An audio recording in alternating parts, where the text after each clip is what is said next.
You want to know one of the most fascinating subjects that I'm just so intrigued about? Cities that have been flooded under the lakes in Missouri. That's what we're talking about today, and I'm so excited. Let's go!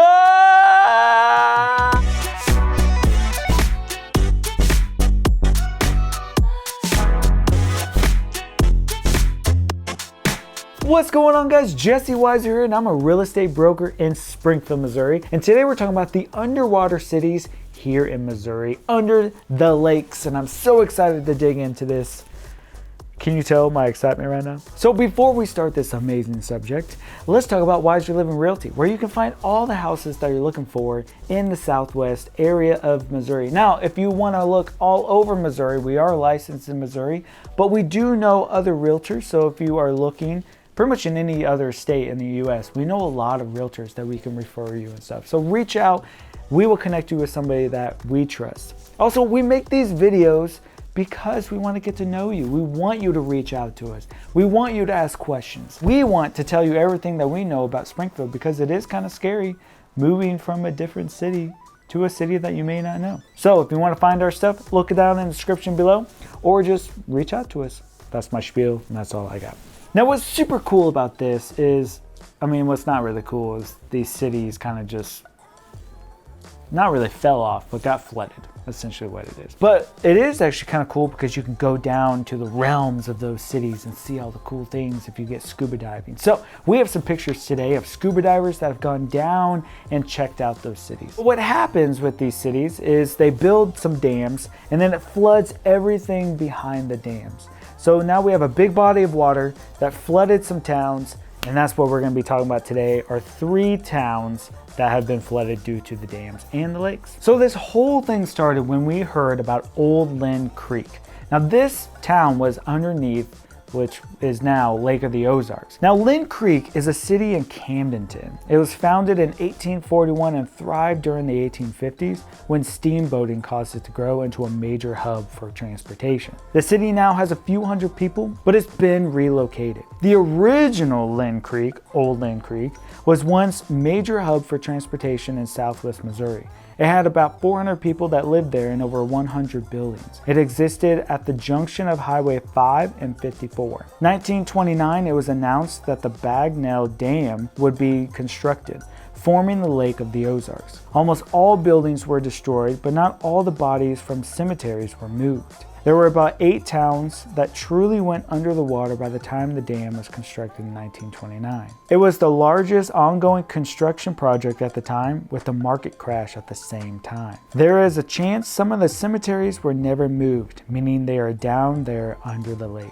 So what's crazy is Linn Creek was only one of 8 towns that got flooded, but Linn Creek just so happens to be one of the, towns that a lot of people talk about. So Linn Creek was the biggest of the 8, but they actually relocated Linn Creek, and I'm pretty sure all the other towns probably just got wiped away. Kind of sad. Now, if you want to know more about Linn Creek, then you can check out the description down below. We put some links down there.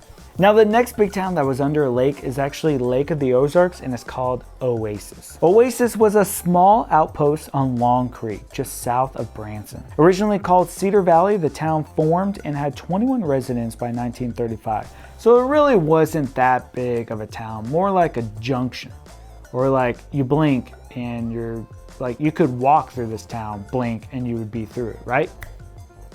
Yeah. But there was a 3-story mill, post office, blacksmith, and general store. It was also once a tourist destination along Highway 65. In 1957, it was destroyed by a flood, then taken over by Table Rock Lake 2 years later. In the 1930s and 40s, they planned to dam the White River in Arkansas, but it didn't happen until 1958. It flooded and created a lake over 50,000 acres. It's now under 100 and 200 feet of water. Wow. So if you were to scuba dive and check this sucker out, you would have to go 100 and 200 feet below water surface. And if you see the pictures, they have to have lights that beam, and it's really dark down there. Now, there probably are a lot more towns under Table Rock Lake, but we didn't really find anything about the other towns, just Oasis. So if you know anything about more towns under Table Rock Lake, or you were around, because there are some people that are still around that might be watching this, not calling you old, but you Might be old.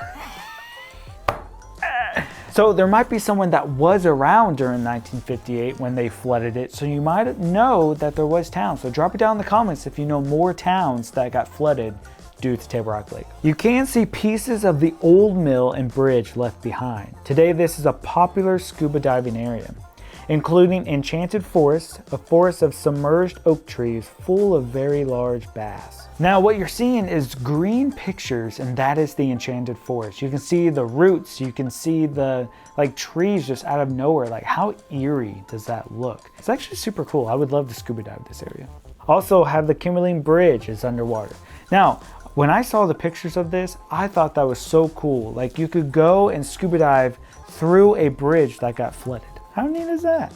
Now these pictures are from videos off YouTube, so we will link those videos down below in the description. Yeah, these pictures give you like this eerie feel, and it almost reminds me of the Abandoned Places video, which you can check out right up here. Shameless plug. Anyways, looking at the abandoned houses, it just gives you that like sense of no more life or purpose in there. And it's just kind of sad. Now, this last one wasn't really a town, it was more like an iron company, but it is so cool to look at all these pictures. Like, it makes me so intrigued that I want to go and scuba dive this place. So let's dig right in. It is called Bonne Terre Mine. It was a former mine that once produced 35 million tons of lead and was active from 1860 to 1962. So just over 100 years. 102 to be exact. Today, it's a National Historic Site. The pumps that have previously kept the water at bay have been turned off, so it had been filled with clear water. 1 billion gallons of water. That's how much water is in this sucker. Today is the world's largest freshwater dive resort. It is lit up and contains 24 dive trails that take divers through archways, past calcium falls, and around pillars into many abandoned mining artifacts. The dive tours average 40 to 60 feet and make for interesting underwater photography. Now, there is a realtor in our office named Chad that has his diving certificate. It is so cool hearing the stories that they have of diving. It makes me want